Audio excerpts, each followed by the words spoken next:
Hare Krishna, welcome everyone. So let's start with Basudeb ঘোষের বিরচিত যদি গৌর না হইতো তবে কি হইতো।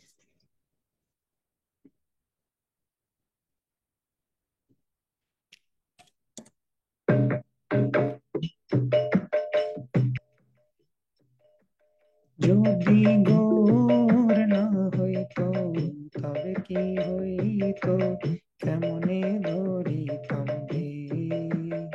যদি গৌর না হইতো তবে কি হইতো, কেমনে ধরিতাম রে।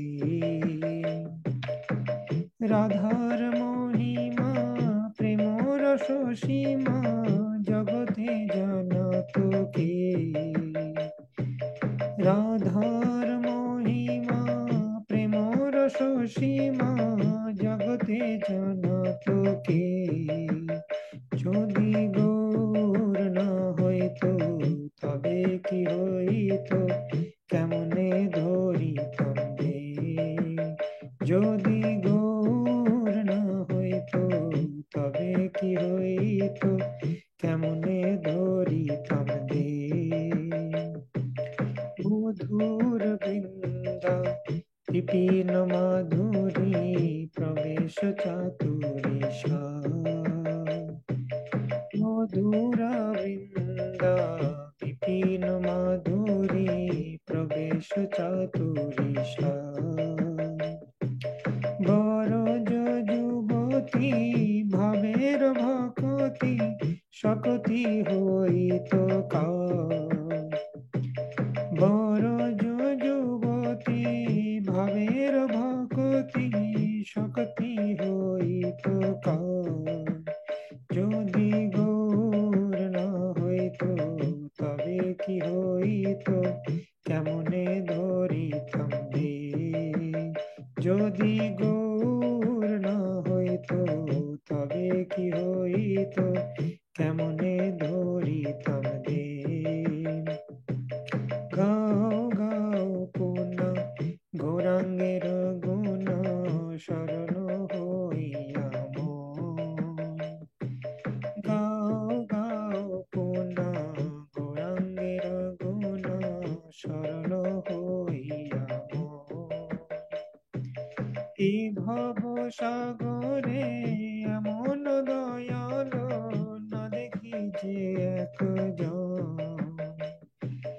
এই ভব সাগরে এমন দয়াল না দেখি যে একজন। যদি গৌর না হইতো তবে কি হইতো, কেমনে ধরিতাম রে। যদি গৌর না হইতো তবে কি হইতো, কেমনে ধরিতাম রে।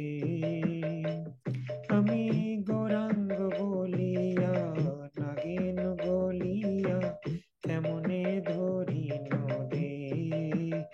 আমি গৌরাঙ্গ বলিয়া নাগিন বলিয়া কেমনে ধরিল রে।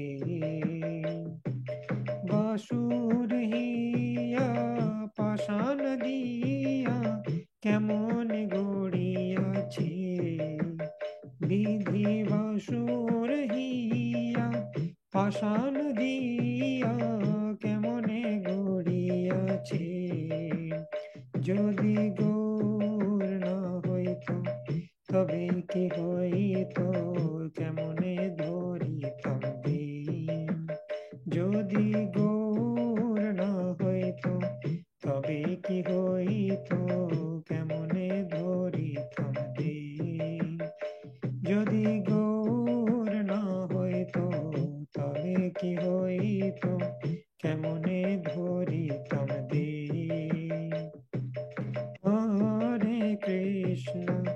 হরে কৃষ্ণ কৃষ্ণ কৃষ্ণ হরে হরে। হরে রাম রাম রাম হরে হরে। হরে কৃষ্ণ কৃষ্ণ কৃষ্ণ হরে হরে।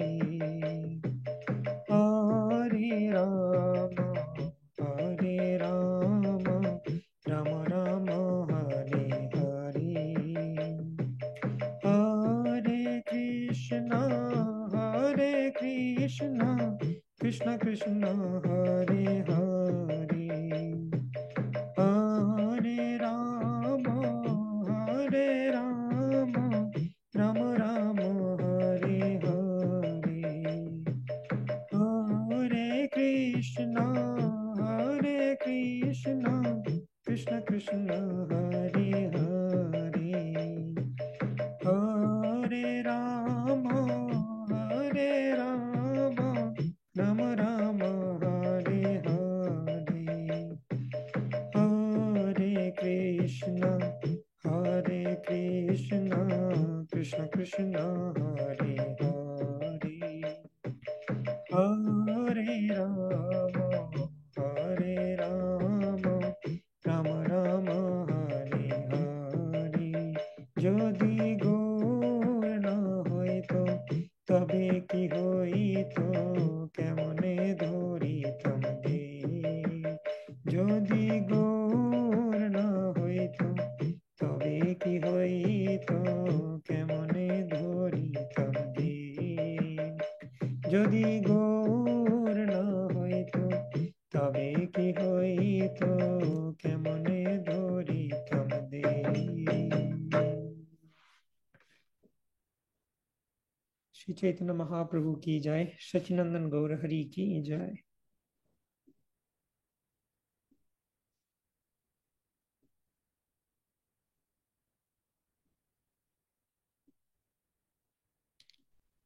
ओम अज्ञानतिमिरान्धस्य ज्ञानाञ्जनशलाकया चक्षुरुन्मीलितं येन तस्मै श्रीगुरवे नमः।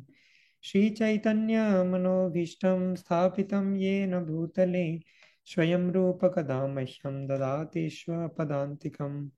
वन्देऽहं श्रीगुरो श्रीयुतापदकमलं श्रीगुरून् वैष्णवांश्च श्रीरूपं साग्रजातं सहगण रघुनाथान्वितं तं सजीवं साद्वैतं सावधूतं परिजनसहितं कृष्णचैतन्यदेवं श्रीराधा कृष्णपादान् सहगण ललिता श्रीविशाखान्वितांश्च।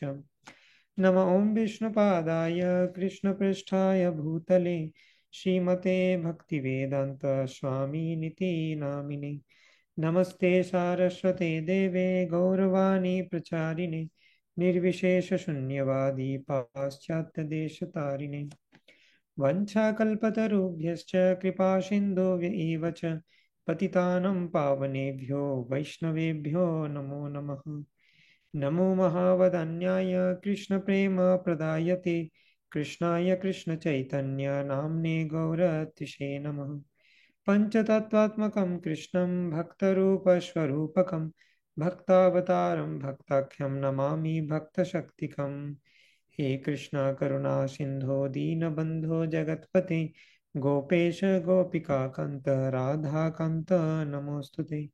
तप्त कांचन गौरंगी राधे वृंदावनेश्वरी वृषभानुसुते देवी प्रणमामि हरिप्रिये। नीलाचल निवासाय नित्याय परमात्मने बलभद्र सुभद्राभ्यं जगन्नाथाय ते नमः। जय श्री कृष्ण चैतन्य प्रभु नित्यानंद, श्री अद्वैत गदाधर शिवासादि गौर भक्तवृंद। हरे कृष्णा कृष्ण कृष्ण हरे हरे, हरे राम राम राम हरे हरे। হরে কৃষ্ণ। তো আমরা কন্টিনিউ করছি আমাদের সিরিজ অন রূপ সনাতন শিক্ষা। তো চৈতন্য চরিতামৃতের মধ্যলীলা চ্যাপ্টার নাম্বার 16 থেকে আমরা আলোচনা করছি। তো এই চ্যাপ্টারে আমরা দেখছি চৈতন্য মহাপ্রভুর বৃন্দাবন যাবার প্রচেষ্টা, অর্থাৎ তিনি বঙ্গদেশ হয়ে রামকেলি হয়ে বৃন্দাবন যাবেন বলে ঠিক করেছেন, কিন্তু তিনি বৃন্দাবন যেতে পারবেন না। তো সেখানে কি কি ঘটনা হলো সেটা আমরা আলোচনা করেছি। তো সন্ন্যাস গ্রহণ করার পর চৈতন্য মহাপ্রভু নীলাচলে আসেন। সন্ন্যাস গ্রহণের পরেই মহাপ্রভু বৃন্দাবন যেতে চেয়েছিলেন। এটা মহাপ্রভুর দ্বিতীয়বার বৃন্দাবন যাবার প্রচেষ্টা, দ্বিতীয় অসফল প্রচেষ্টা। প্রথমবার যখন মহাপ্রভু ঠিক করেছিলেন বৃন্দাবন যাব, সেটা অসফল হয়েছিল, কারণ সেখানে নিত্যানন্দ প্রভু চাতুরি করেছিলেন। নিত্যানন্দ প্রভু কয়েকজন গোপবালকদেরকে বলে দিয়েছিলেন যে যদি চৈতন্য মহাপ্রভু জিজ্ঞাসা করেন যে বৃন্দাবন যাওয়ার পথ কোনটা, তোমরা গঙ্গা তীরের পথ দেখিয়ে দিও। তো চৈতন্য মহাপ্রভু তখন শান্তিপুরে পৌঁছে যান এবং তিনি ভাবেন না তো তাড়াতাড়ি পৌঁছে গেলাম বৃন্দাবনে, এবং তিনি গঙ্গাকে যমুনা বলে মনে করেন। দিয়ে তারপরে যখন অদ্বৈত আচার্যকে দেখেন দাঁড়িয়ে থাকতে, তিনি বুঝতে পারেন যে এটা তো কিছু গোলমাল লাগছে এবং এটা তো বৃন্দাবন নয় মনে হচ্ছে, এটা তো শান্তিপুর। তখন অদ্বৈত আচার্য বলেন যে প্রভু আপনি ভুল কিছু বলেননি, আপনি যেখানে পা দেবেন সেটাই তো বৃন্দাবন। তো যাই হোক, নিত্যানন্দ প্রভুর চাতুরিতে সন্ন্যাসের পরেই যে মহাপ্রভু বৃন্দাবন যেতে চেয়েছিলেন সেটা সম্ভব হলো না। তারপরে তিনি জগন্নাথপুরীতে আসেন। তৃতীয় বৎসর হয়ে গেছে, প্রায় 3 বছর, কারণ সাউথ ইন্ডিয়া ট্যুর করতেই 2 বছর লেগে যায়। তারপরে আরো 1 বছর কেটে যায়। তৃতীয় বছরে গৌড়ের সমস্ত ভক্তবৃন্দরা তারা অদ্বৈত আচার্যের নেতৃত্বে নীলাচলে এসে পৌঁছান এবং সেখানে কুলীন গ্রামবাসী, শ্রীখণ্ডের ভক্তবৃন্দ, গৌড়ের ভক্তবৃন্দ সবাই রয়েছেন এবং সবাই অদ্বৈত আচার্যের নেতৃত্বে, অদ্বৈত আচার্য এবং নিত্যানন্দ প্রভু তারা দুজন লিডিং পজিশনে ছিলেন। শিবানন্দ সেন তিনি যাত্রা ম্যানেজমেন্ট করছেন এবং সবাই মিলে পৌঁছালেন। এবং আমরা আলোচনা করেছিলাম যে কিভাবে কুলীন গ্রামবাসী তারা প্রভুকে প্রত্যেক বছর জিজ্ঞেস করে একটা প্রশ্ন যে বৈষ্ণবের লক্ষণ কি। তো মহাপ্রভু বিভিন্ন বছরে বিভিন্ন রকম উত্তর দেন। প্রথম বছরে উত্তর দেন যে যার মুখে একবার কৃষ্ণ নাম সেই হচ্ছে বৈষ্ণব। পরবর্তীকালে যখন সেম কোয়েশ্চেন মহাপ্রভুকে জিজ্ঞেস করা হয়, মহাপ্রভু বলেন যে যার মুখে নিরন্তর কৃষ্ণ নাম সে হচ্ছে বৈষ্ণব। এবং তারপরের বছর জিজ্ঞেস করলে মহাপ্রভু বলেন যাকে দেখলে অন্যের মুখে কৃষ্ণ নাম চলে আসে সে হচ্ছে বৈষ্ণব।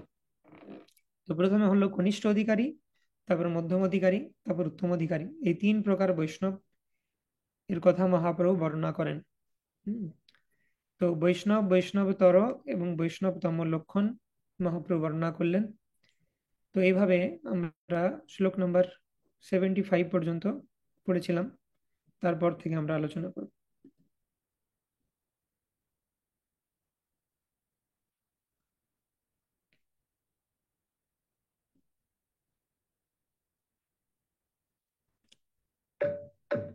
ক্রম করি কহে প্রভু বৈষ্ণব লক্ষণ, বৈষ্ণব বৈষ্ণবতর আর বৈষ্ণবতম, এই মত সব বৈষ্ণব গৌড়ে চলিলা, বিদ্যানিধি সে বৎসর নীলাদ্রি রইলা। তো সমস্ত বৈষ্ণবেরা রথযাত্রা আদি মহামহোৎসব দর্শন করে তারা আবার বঙ্গদেশে ফিরে চলে এলেন।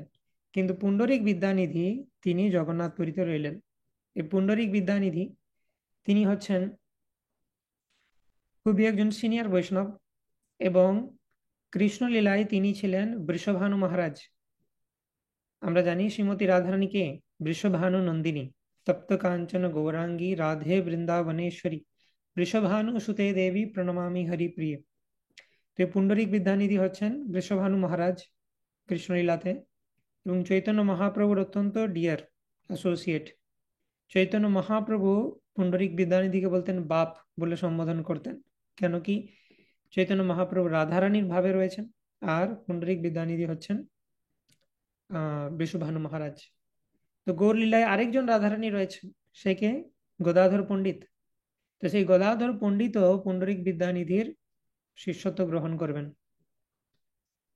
গদাধর পণ্ডিত যখন পুণ্ডরিক বিদ্যানিধির কাছে নিয়ে আসা হয়, তিনি প্রথমে মিসআন্ডারস্ট্যান্ড করেন পুণ্ডরিক বিদ্যানিধিকে। পুণ্ডরিক বিদ্যানিধি জমিদার টাইপের মানুষ ছিলেন, কিন্তু তার মধ্যে প্রবল কৃষ্ণ প্রেম তার মধ্যে অন্তর্নিহিত ছিল। তো গদাধর পণ্ডিত দেখছেন যে জমিদার মানুষ, সে সিংহাসনের উপর বসে আছে, অনেক নকর চাকর রয়েছে, হ্যাঁ, ঐশ্বর্যের মধ্যে বিলাসের মধ্যে সে রয়েছে। গদাধর পণ্ডিত ভাবছেন এ আবার কিরকম কৃষ্ণ ভক্ত, আমাকে নিয়ে আসা হলো। কিন্তু তখন সেখানে শ্রীমদ্ ভাগবতের একটা শ্লোক রিসাইট করেন সম্ভবত মুকুন্দ। তো সঙ্গে সঙ্গে দেখা যায় যে পুণ্ডরিক বিদ্যানিধি তার মধ্যে অষ্টসাত্ত্বিক বিকার আসছে, এবং তিনি সিংহাসন থেকে পড়ে যাচ্ছেন পাগলের মতো। তিনি চিৎকার করছেন যে হা কৃষ্ণ, কিভাবে কৃষ্ণকে পাবো আমি, এরকম ভাবে। তো সেটা দেখে তখন গদাধর পণ্ডিত বুঝতে পারেন যে মহান বৈষ্ণব, আর আমি তো অপরাধ করে ফেলেছি। আমি তো একে সাধারণ ভাবছিলাম, সাধারণ জমিদার, ঐশ্বর্যের মধ্যে আছেন এরকম ভাবছিলাম। ইনি তো মহান বৈষ্ণব, তো আমার অনেক বড় অপরাধ হয়েছে। তো পরবর্তীকালে সে অপরাধ খণ্ডন করার জন্য গদাধর পণ্ডিত পুণ্ডরিক বিদ্যানিধির কাছে ইনিশিয়েশন নেন বা দীক্ষা গ্রহণ করেন। তো এই পুণ্ডরিক বিদ্যানিধির একজন খুব অন্তরঙ্গ বন্ধু হচ্ছে স্বরূপ দামোদর। স্বরূপ দামোদর গোস্বামী, তিনিও মহাপ্রভুর ডিয়ার অ্যাসোসিয়েট। স্বরূপ দামোদর গোস্বামী হচ্ছেন ললিতা সখী, মহাপ্রভুর খুবই ফেভারিট, কাছের। এবং পুণ্ডরিক বিদ্যানিধি, তাদের দুজনের মধ্যে সখ্য প্রীতি ছিল অনেক বেশি পরিমাণে। স্বরূপ সহিত তার হয় সখ্য প্রীতি, দুই জনার কৃষ্ণ কথায় একত্র স্থিতি। গদাধর পণ্ডিতে তেহ পুনঃ মন্ত্র দিল, পূরণ ষষ্ঠীর দিনে যাত্রা যে দেখিল। তো স্বরূপ দামোদর গোস্বামীর সাথে পুণ্ডরিক বিদ্যানিধি কৃষ্ণ কথা আলোচনা করেন। তারা দুজন একত্রে থাকতেন এবং কৃষ্ণ কথা আলোচনা করতেন। পরস্পরানুকথনম পাবনম ভগবত যশঃ, মিথো রতির মিথো তুষ্টির নিবৃত্তির মিথ আত্মনা। তো গদাধর পণ্ডিতকে পুণ্ডরিক বিদ্যানিধি পুনরায় মন্ত্র দীক্ষা দিলেন। পুনরায় কেন, একবার দিয়েছিলেন, তারপর গদাধর পণ্ডিত সেটা কোনো আনকোয়ালিফাইড ব্যক্তিকে সেই মন্ত্র রিভিল করেন। দিয়ে গদাধর পণ্ডিত চিন্তা করেন যে মন্ত্রের জোর কমে যাচ্ছে, তো তিনি সেজন্য পুণ্ডরিক বিদ্যানিধির কাছে আবার পুনঃ মন্ত্র দীক্ষা নেন। তো এই সময় ওড়ন ষষ্ঠীর দিনে যে যাত্রা হয়, ওড়ন ষষ্ঠী কথার অর্থ হচ্ছে শীতকাল পড়ার ঠিক আগে এই ওড়ন ষষ্ঠী হয়। ওড়ন মানে হচ্ছে ওড়না, মানে গায়ে ঢাকা দেওয়া, সেটা থেকে এসছে কথাটা। তো জগন্নাথকে বস্ত্র অফার করা হয় জগন্নাথ পুরীতে। তো সেখানে শীতকালে যে প্রথম ষষ্ঠী সেটাকে ওড়ন ষষ্ঠী বলা হয়। এবং সেই শীত বস্ত্র মাড়ুয়া বসন, অর্থাৎ তাঁতির মাড় যুক্ত অধৌত বসন জগন্নাথদেরকে দেওয়া হয়। মানে মাড় আছে, ধোয়া হয়নি কাপড়। জেনারেলি ভগবানকে যখনই কিছু অর্পণ করা হয় সেটা ধুয়ে ফেলতে হয় আগে, মাড়টাকে ফেলে দিতে হয়, তারপর ভগবানকে অর্পণ করতে হয়। তো পুণ্ডরিক বিদ্যানিধি যখন দেখলেন যে জগন্নাথ দেবকে মাড়ুয়া বসন অফার করা হচ্ছে, তখন তিনি ক্রিটিসাইজ করলেন যে এটা কিরকম সিস্টেম পান্ডাদের। হ্যাঁ, এরকম শাস্ত্রে বর্ণনা করা হচ্ছে যে স্টার্চি কোনো জিনিস ভগবানকে না দিতে, স্টার্চি ক্লথ অফার না করতে, কিন্তু এরা সেই মাড না ধুয়ে দিয়ে দিচ্ছে। এরকম ভাবে তিনি একটু ক্রিটিসাইজ করলেন, আর কিছু বললেন না। তো তিনি একটু ঘিন ঘিন করলেন, তার ঘৃণা হলো একটু মনে। জগন্নাথ করেন তথা মাড়ুয়া বসন, দেখিয়া সঘৃণ হইল বিদ্যানিধির মন। সেই রাত্রে জগন্নাথ বলাই আসিয়া, দুই ভাই চড়ান তারে হাসিয়া হাসিয়া। তো জগন্নাথকে মাড়ুয়া বসন দেওয়া হয়েছে সেটা দেখে তার মনে একটু ঘৃণা হলো, তার মন কলুষিত হলো। হ্যাঁ, সেই রাত্রে জগন্নাথ আর বলাই পুণ্ডরিক বিদ্যানিধি স্বপ্নে এলেন। দুই ভাই তাকে হাসতে হাসতে তার গালে চড় মারলেন। হ্যাঁ, মানে স্নেহ ভরেই তাকে মারলেন যে তোকে এত পাকামি করতে কে বলেছে? আমার ভক্ত, আমার কি দরকার না দরকার আমি তাদের সাথে বুঝে নেবো। তোকে কে পাকামি করতে বলেছে এত? তোকে ক্রিটিসাইজ করতে বলেছে? এতদিন ধরে সিস্টেম চলে আসছে, আমার কিছু পরিবর্তনের দরকার হলে আমি নিজে লীলা করছি তো, লীলা পুরুষোত্তম রূপে। কোনো সময় পূজারীকে স্বপ্ন দেয়া ইত্যাদি ইত্যাদি বিভিন্ন লীলা করে থাকে। তো ফর এক্সাম্পল, দেখা যাচ্ছে যে পুরীতে 3 দিন ধরে তিনি প্রসাদ পাচ্ছেন না, সবাই চিন্তিত। তো হেড পূজারী অল্টার রুমে শুয়ে জগন্নাথ দেবকে প্রার্থনা করলেন যে কি ব্যাপার প্রভু, আপনি কেন গ্রহণ করছেন না আমাদের ভোগ? হ্যাঁ, এটা পুরীর জন্য অনেক অকল্যাণ। তো স্বপ্নে দিয়ে বলছে, ও এরকম ব্যাপার, তোমরা এখানে ভোগ লাগাচ্ছ? আমি তো ওইখানে সমুদ্রের তীরে বিদুর আমাকে ভোগ লাগাচ্ছিল সুন্দর পিঠা, সেটা আমি পাচ্ছিলাম 3 দিন ধরে। তো বলছে, প্রভু এরকম আপনি হঠাৎ না বলে সেইখান থেকে খেতে আরম্ভ করে দিচ্ছেন, আমাদের কি হবে?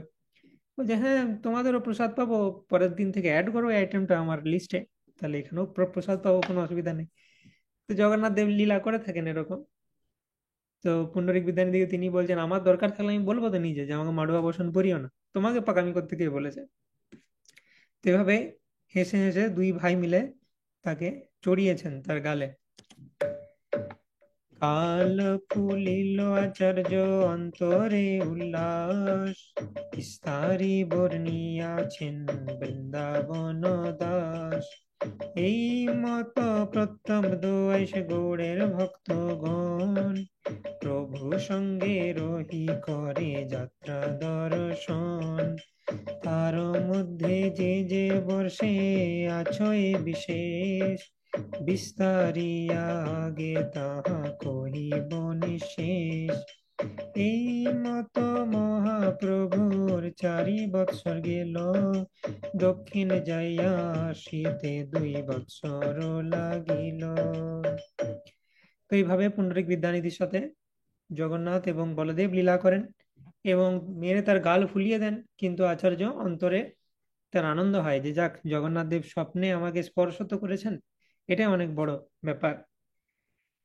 তো কিছু কিছু লীলা, এই এই সমস্ত লীলা বৃন্দাবন দাস ঠাকুর বর্ণনা করেছেন, সেই জন্য এগুলোকে আর কৃষ্ণদাস কবিরাজ গোস্বামী এই চৈতন্য চরিতামৃতে বর্ণনা করেছেন। বৃন্দাবন দাস ঠাকুর চৈতন্য ভাগবত রূপে আরেকটি গ্রন্থ বর্ণনা করেছেন। তো বলছেন এইভাবে গৌড়ের ভক্তগণ প্রত্যেক বছর আসে, নীলাচলে প্রভুর সাথে দেখা করে যায়, এবং যে যে বর্ষে কিছু বিশেষ ঘটনা ঘটবে সেগুলো আমি বলবো। কারণ যেগুলো মেজর ইভেন্ট সেগুলো প্রতিবারই হয়। তারা আসে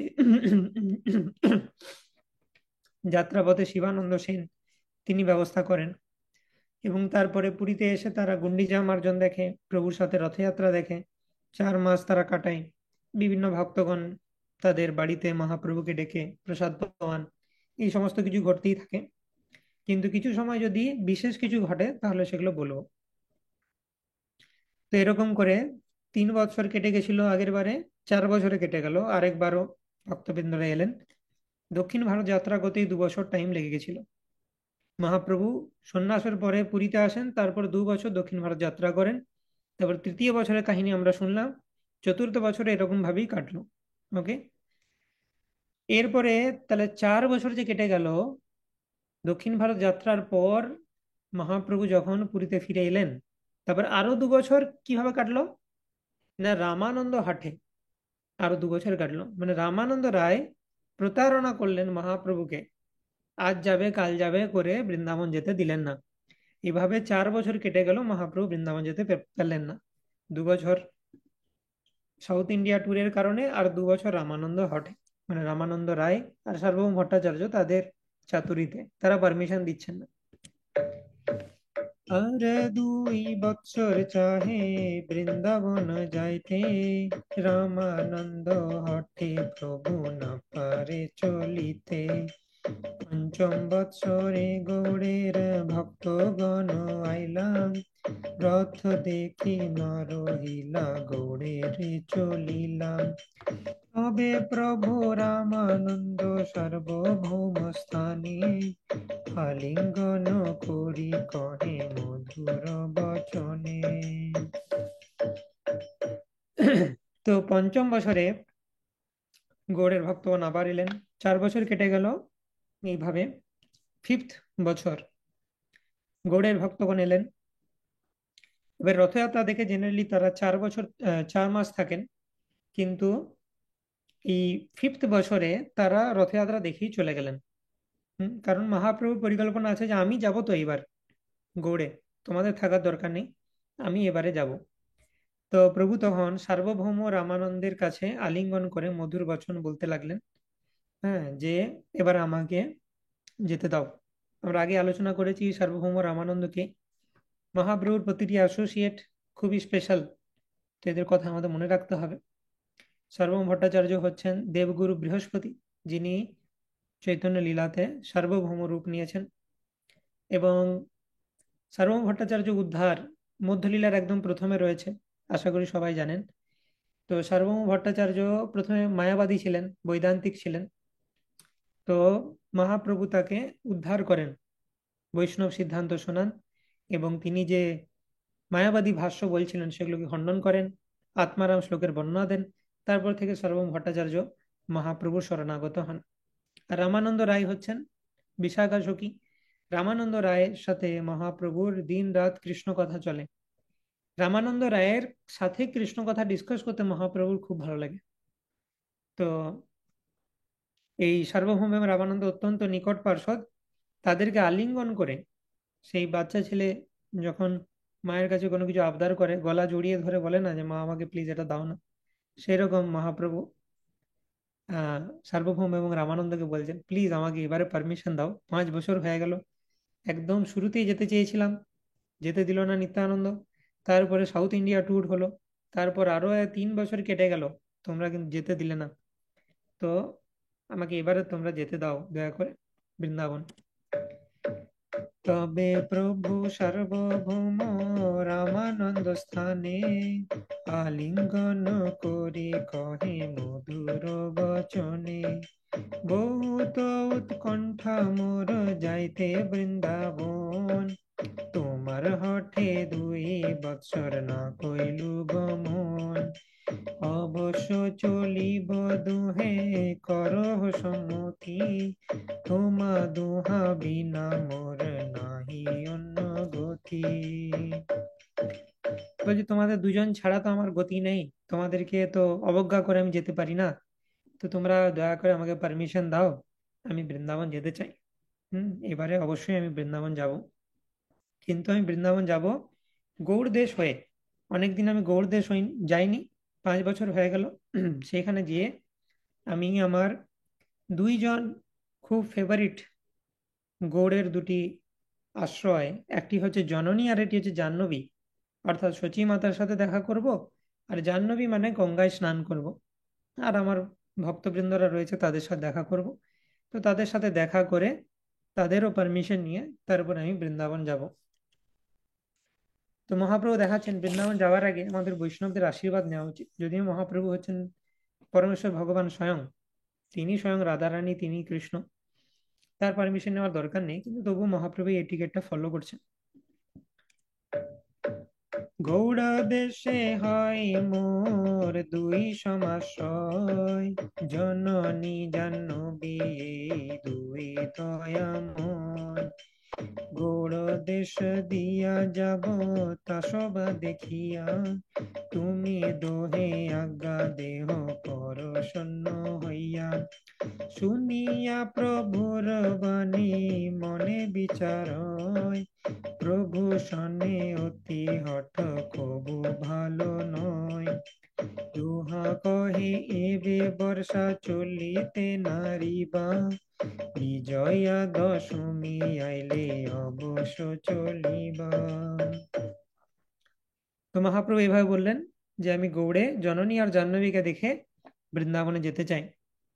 পুরী থেকে বেঙ্গল আসবেন, তারপর বৃন্দাবন যাবেন।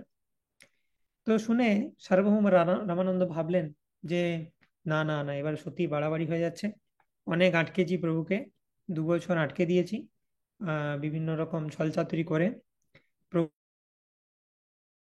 ঈশ্বর স্বয়ং। হুম তো বেশি ছল চাতুরি করা যাবে না। তো দুজনে বলছেন যে মহাপ্রভু এবার আর কোনো ছল করছি না আমরা, সত্যি বর্ষার সময় বেরোলে আপনার সত্যি সত্যি অসুবিধা হবে, তো বর্ষাটা কাটিয়ে দিন, তারপর বিজয়া দশমী এলে তারপর আপনি অবশ্যই যাবেন, আপনাকে আর বারণ করবো না। তো মহাপ্রভু বললো থ্যাংক ইউ ভেরি মাচ। খুব আনন্দ হলো, মহাপ্রভু পারমিশন পেয়ে গেল, এবারে আর কোনো ছল নেই। তো তারপরে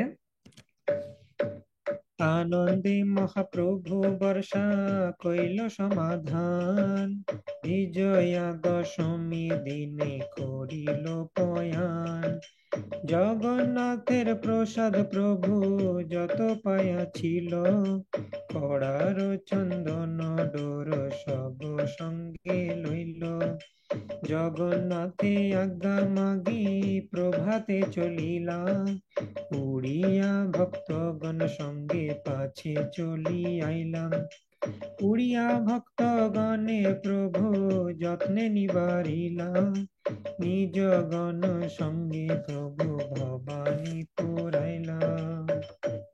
তো এরপরে মহাপ্রভু ফাইনালি যাত্রা স্টার্ট করতে পারলেন।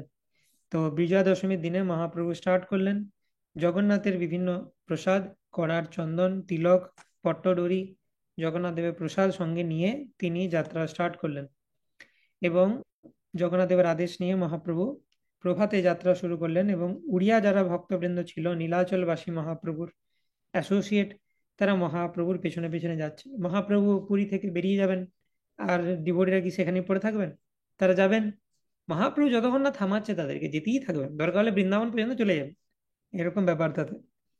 তো উড়িয়া ভক্তবৃন্দ তারা মহাপ্রভুর পেছনে পেছনে যাচ্ছে, আর মহাপ্রভু ভাবছেন যে এরা কত দূর পর্যন্ত যাবে, বৃন্দাবন পর্যন্ত তো সবাইকে আমি নিয়ে যেতে পারবো না। তো মহাপ্রভু ভাবছেন যে কখন এদেরকে বারণ করব আমি, এই ঘর থেকে 2 স্টেপ বেরোলো, এখনই তো বারণ করতে পারি না। তো এরকম চলতে চলতে ভবানীপুর পর্যন্ত চলে এলো তারা। তো রামানন্দ রায় তিনিও জয়েন করলেন সেই প্রসেশনে। তিনি দোলায় চড়ে এলেন। তিনি রাজকর্মচারী ছিলেন, তো সেই কারণে পালকিতে করে তিনি সেখানে এলেন। রামানন্দ আইলা পাছে দোলাই চড়িয়া, বাণীনাথ বহু প্রসাদ দিল পাঠাইয়া। প্রসাদ ভোজন করি তথাই রহিলা, প্রাতকালে চলি প্রভু ভুবনেশ্বর আইলা। রামানন্দ রায় এলেন। বাণীনাথ রায় রামানন্দ রায়ের পুত্র, তিনি বহু প্রসাদ পাঠিয়ে দিলেন জগন্নাথ মন্দির থেকে। তো এই যে মহাপ্রভু যাবেন, এই পুরো জার্নিতে মহাপ্রভু কিন্তু শুধু জগন্নাথ প্রসাদই পাবেন। পুরী থেকে দূরে যাচ্ছেন, কিন্তু অ্যারেঞ্জমেন্ট করা হবে যে মহাপ্রভু জগন্নাথ দেবের প্রসাদ পেতে থাকেন যেন। তো এইভাবে তারা ভবানীপুর থেকে ভুবনেশ্বর পর্যন্ত চলে এলেন। প্রসাদ ভোজন করলেন মহাপ্রভু, সেই রাত্রে সেখানে রইলেন। পরের দিন তিনি সকালে ভুবনেশ্বরে এলেন। তো পুরো ব্যাক জার্নিতে যাচ্ছে। আমরা জানি যে বেঙ্গল থেকে যখন কেউ পুরীতে আসে, তখন রেমুনা সাক্ষী গোপাল হয়ে আসে। সাক্ষী গোপাল হচ্ছে কটকে। তো রিভার্স জার্নিতে কটক, রেমুনা এরকম হয়ে মহাপ্রভু যাচ্ছেন। কটকে আসিয়া কইল গোপাল দর্শন, স্বপ্নেশ্বর বিপ্র কইল প্রভুর নিমন্ত্রণ। রামানন্দ রায় সব গণে নিমন্ত্রিল, বাহির উদ্যানে আসি প্রভু বাসা কইল। কটকে এসে মহাপ্রভু পুরী থেকে বেরিয়ে কটকে এলেন। তিনি সাক্ষী গোপাল দর্শন করলেন, এবং সেখানে একজন স্বপ্নেশ্বর নামক ব্রাহ্মণ তাকে প্রসাদ গ্রহণ করতে নিমন্ত্রণ করলেন। তো রামানন্দ রায় অন্য সবাইকে প্রসাদ গ্রহণ করতে নিবেদন করলেন। মহাপ্রভু নিয়ে নিয়েছেন, বাকিদেরকেও প্রসাদ দিয়ে চৈতন্য মহাপ্রভু মন্দিরের বাইরে, সে সাক্ষী গোপাল মন্দিরের বাইরের উদ্যানে সেখানে বাস করলেন। তারপরে এই কটক বেসিক্যালি হচ্ছে মহারাজ প্রতাপরুদ্রের জায়গা। মহারাজ প্রতাপরুদ্র থাকতেন কটকে। তো মহাপ্রভু পুরী থেকে কটকে এসছেন, এটা তো প্রতাপরুদ্রের খুব আনন্দ যে তিনি মহাপ্রভুকে সেবা করার সুযোগ পাবেন। তো তখন ভিক্ষা করি বকুল তলে করিলা বিশ্রাম, প্রতাপ রুদ্র ঠাই রায় করিল পয়ান। শুনি আনন্দিত রাজা অতি শীঘ্র আইলাম, প্রভু দেখি দণ্ডবত ঘুমেতে পড়িলাম। পুনঃ উঠে পুনঃ পড়ে প্রণয় বিহ্বল, স্তুতি করে পুলকাঙ্গ পড়ে অশ্রুজল। তো মহারাজ প্রতাপরুদ্রের কাছে খবর পৌঁছে দিলেন রামানন্দ রায়। রামানন্দ রায় মহাপ্রভুর প্রসেশন টিমের মধ্যেই ছিলেন, এবং রাজার সাথেও ভালো সম্পর্ক আছে, রাজকর্মচারী। তো রামানন্দ রায় চলে গেলেন প্রতাপরুদ্রের কাছে, বললেন যে মহারাজ, চৈতন্য মহাপ্রভু এসেছেন, তিনি বঙ্গদেশ হয়ে বৃন্দাবন যাবেন বলে ঠিক করেছেন, তো এখন বর্তমানে কটকে আছেন। তো রাজা অত্যন্ত আনন্দিত হলো যে মহাপ্রভু এসেছেন। অতি শীঘ্র তিনি মহাপ্রভুর কাছে এলেন, প্রভুকে দেখে দণ্ডবোধ করে তিনি ভূমিতে পড়লেন, এবং উঠছেন, কাঁদছেন, আবার তিনি পড়ে যাচ্ছেন। এরকম ভাবে তার বিভিন্ন এক্সট্যাটিক সিমটমস, তার অষ্টসাত্ত্বিক বিকার প্রকাশিত হতে লাগলো শরীরে। তো এভাবে মহারাজ প্রতাপরুদ্র অলরেডি মহাপ্রভু কৃপা পেয়েছেন, সেই জন্যই মহাপ্রভুর প্রতি তার যে প্রেম এত বর্ধিত হয়েছে বিভিন্ন ওকেশনে। একটা ওকেশন তো যখন মহারাজ প্রতাপরুদ্র একবার রথযাত্রার সময় দেখলেন যে মহাপ্রভু তিনি ডান্স করতে করতে ভূমিতে পতিত হয়েছেন, অন্য কেউ নেই। তিনি মহাপ্রভুকে তুললেন, কিন্তু মহাপ্রভু তাকে, তার যখন জ্ঞান ফিরলো তখন তিনি বললেন, এই তুমি আমাকে ছাড়ো, তুমি আমাকে কেন ধরেছো? তো বাহ্যিকভাবে ক্রোধ প্রকাশ করলেন। তো তখন মহারাজ প্রতাপরুদ্র একটু চিন্তিত হয়ে গেলেন যে মহাপ্রভুর চরণ কি আমি কোনো অপরাধ করে দিলাম? আমি তাকে টাচ করে, আমি তো বিষয়ী ব্যক্তি। তো তিনি সার্বভৌম ভট্টাচার্যকে জিজ্ঞেস করলেন যে কিছু সমস্যা হয়ে গেছে নাকি? হ্যাঁ, আমি কি মহাপ্রভুর কোনো প্রবলেম করে দিলাম? তো সার্বভৌম ভট্টাচার্য তখন বললেন, না, এটা মহাপ্রভু বাহ্যিক ভাবে সবসময় দেখান, কিন্তু অন্তরে মহাপ্রভু তোমার প্রতি সন্তুষ্ট, চিন্তা করো না। তো এটা হচ্ছে প্রথম ওকেশন যখন আহ প্রতাপরুদ্রের কে মহাপ্রভু কৃপা করলেন। প্রতাপরুদ্র বেসিক্যালি জগন্নাথের সামনে যখন ছেঁড়া পহরা করছিলেন, ঝাড়ু দিচ্ছিলেন, তো সেটাতে মহাপ্রভুর অত্যন্ত ভালো লেগেছিল যে রাজা হয়েও তার কোনো অভিমান নেই, সে কিন্তু নিজেকে ভগবানের সেবক বলে মনে করে। তো সেটা দিয়ে মহাপ্রভুর যে হৃদয় বিগলিত হয় এবং মহাপ্রভু তাকে কৃপা করবেন, স্থির করেন। এরপরেও মহারাজ প্রতাপরুদ্র বহুবার চাইছিলেন যে মহাপ্রভুর গণের মধ্যে এন্টার করতে, অর্থাৎ মহাপ্রভুর ক্লোজ অ্যাসোসিয়েশন পাওয়ার জন্য চাইছিলেন, মহাপ্রভুর সঙ্গ লাভ করার জন্য। তো মহারাজ প্রতাপরুদ্র কি করতেন, মহাপ্রভুর যে ক্লোজ অ্যাসোসিয়েট তাদের সবাইকে, সার্বভৌম, রামানন্দ ইত্যাদি, তাদের সবাইকে রিকোয়েস্ট করতেন যে একটা মিটিং অ্যারেঞ্জ করে দাও মহাপ্রভুর সাথে, একটা মিটিং অ্যারেঞ্জ করে দাও। যদি মিটিং অ্যারেঞ্জ না করো তাহলে আমি রাস্তায় ভিখারি হয়ে যাব, রাজত্ব ছেড়ে দেবো কিন্তু, এরকম তিনি থ্রেট দিতেন, রাস্তার ভিখারি হয়ে যাবো কালকে। তো আমি কিন্তু জীবন রাখবো না, এরকম ধরনের তিনি বলতেন। আমার বেঁচে থেকে কোনো লাভ নেই যদি রাজা হয়ে মহাপ্রভুর অ্যাসোসিয়েশন নিতে না পারি, সেরকম রাজা হওয়ার কি দরকার? তো এরকম ভাবে মহারাজ প্রতাপরুদ্র তিনি মহাপ্রভু ভক্তদেরকে অনেক রিকোয়েস্ট করতেন। সবাই মিলে প্রতাপরুদ্রের জন্য মহাপ্রভুকে বলতেন যে একটা একটু দেখা করে নিন প্রতাপরুদ্রের সাথে, আমাদের মাথা খেয়ে দিচ্ছে একদম।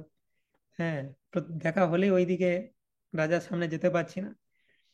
তো মহাপ্রভু বলছেন, না না, এটা করা যাবে না, আমি সন্ন্যাসী, তোমরা অনেক কিছু ঘুচিয়েছো আমার সন্ন্যাস ধর্ম, এই যেটুকু বাকি আছে ওটা আর ঘুচিও না। নিত্যানন্দ প্রথমেই আমার দণ্ড ভেঙে দিল, তারপরে আমি যেখানেই যাচ্ছি 1 কোটি লোক হয়ে যাচ্ছে।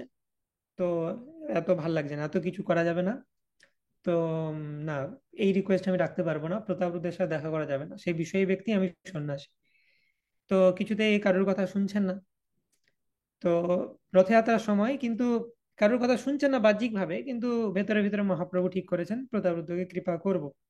তো রথযাত্রার সময়তে তিনি একটা বিশেষ লীলা প্রতাপরুদ্রকে দেখালেন, যে একই সাথে 7 সম্প্রদায়ে যে মহাপ্রভু নৃত্য করেছেন, সেটা খুব ভাগ্যবান যারা তারা দেখতে পারে। প্রতাপরুদ্র দেখতে পেলেন। প্রতাপরুদ্র দেখে তো সার্বভৌম ভট্টাচার্যকে বলছেন যে সার্বভৌম দেখো, মহাপ্রভু 7 সম্প্রদায় একসাথে কীর্তন করছে।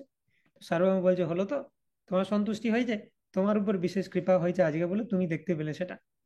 তো মহাপ্রভু তোমার প্রতি সন্তুষ্ট, তুমি চিন্তা করো না।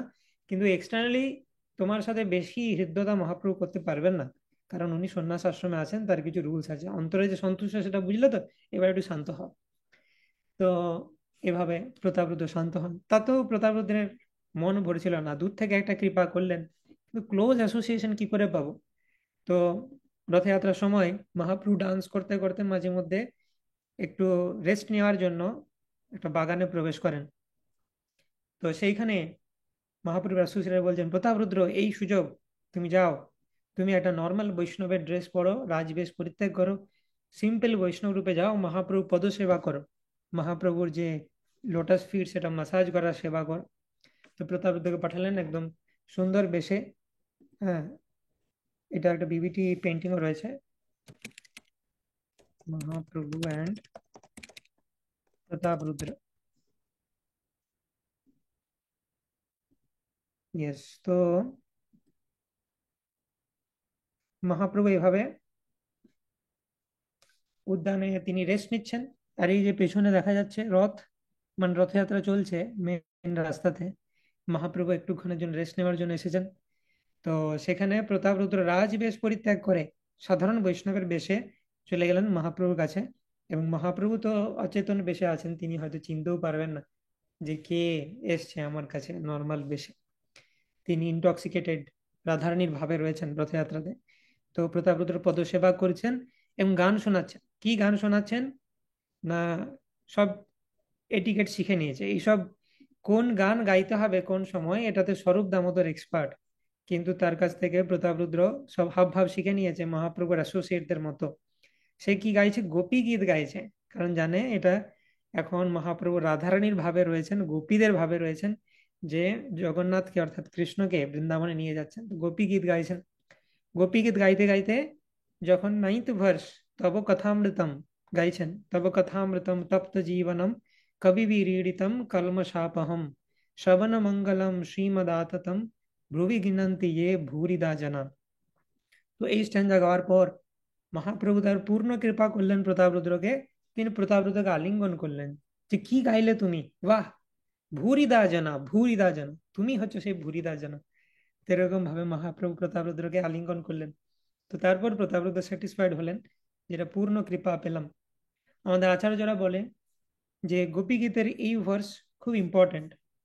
এই ভার্সটাতে কেন মহাপ্রভু রিয়াক্ট করেছিলেন, বাকি গীতগুলো শুনছিলেন কিন্তু এটা তো মহাপ্রভু সুপার এক্সট্যাটিক হয়ে গেলেন কেন? আর আমরা দেখি আমাদের প্রেজেন্ট ডে আচার্য, ফর এক্সাম্পল ভক্তিচারু মহারাজ, গোপী গীত গাইলে এই শুধু এই স্ট্যান্ডাটা তিনি গাইতেন যদি সময় কম থাকতো। তার কারণ কি, this is a very special স্ট্যান্ডা।